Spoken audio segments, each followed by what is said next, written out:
வாழ்வின் படிகள் 16. மிக மிக நல்ல நாள் இன்று. மிக பெரிய வெகுமதி மன்னிப்பு. மிகவும் வேண்டியது பணிவு. மிகவும் வேண்டாதது வெறுப்பு.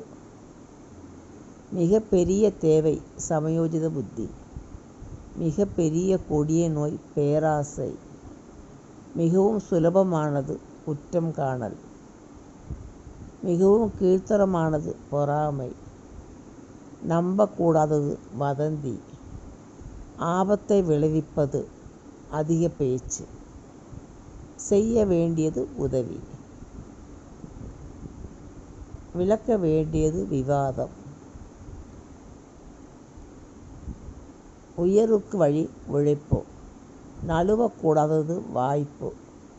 பிரியக்கூடாதது நட்பு. மறக்கக்கூடாதது நன்றி.